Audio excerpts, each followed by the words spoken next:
दूर करवा माटे शुं करवुं जोईए एना माटेनो सरस मजानो आपणी माटे विषय लाव्यो छुं। जरूरथी मारी चेनलमां नवा हो तो मारी चेनल सब्सक्राइब करी लेजो, लाइक करजो अने शेर करजो।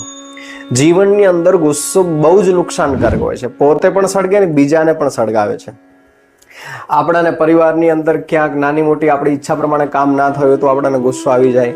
घरमां बाळक तोफान करे, मस्ती करे, आपणा कह्युं ना करे त्यारे आपणाने गुस्सो आवी जाय। वडील होय, माता पिता होय, आपणा उपर गुस्सो करे, बे शब्दों आपने कही दे तो आपने गुस्सो आ जाए छे।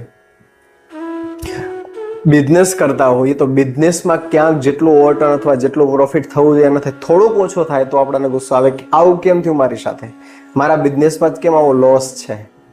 नौकरी करता हो तो आपणाथी बॉस मोटा होय तो बॉस बे शब्दों आपने कंईक वधारे कही दे, आपणुं काम ने एप्रिशिएट ना करे तो पण आपने गुस्सो आवे छे।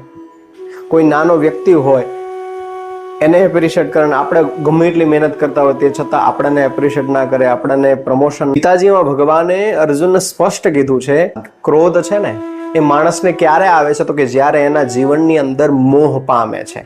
જ્યારે મોહ ઉત્પન્ન થાય ને ત્યારે ગુસ્સો આવે છે, ત્યારે ક્રોધ આવે છે। કારણ કે કોઈ વસ્તુ છે, કોઈ પદાર્થ છે, કોઈ દ્રવ્ય છે, કોઈ ઈચ્છા છે, એની જ્યારે પૂર્તિ નથી થતી ત્યારે એની પાછળ આપણો મોહ વધે છે, અને મોહ વધે છે એટલે એ વસ્તુ નથી મળતી એટલે આપણે એની ઉપર ગુસ્સો આવે છે, ક્રોધ આવે છે।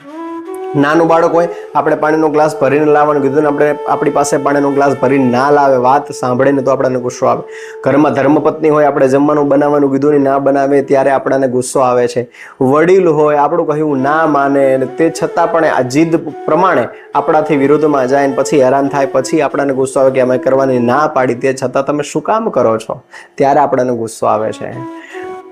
બિઝનેસની અંદર ખૂબ મહેનત કરી હોય, ખૂબ પરિશ્રમ કર્યો હોય, આપણે જે વર્ષે અચીવમેન્ટ જે ગોલ માન્યો હોય ગોલ ના મળ્યો હોય ત્યારે આપણને ગુસ્સો આવે છે।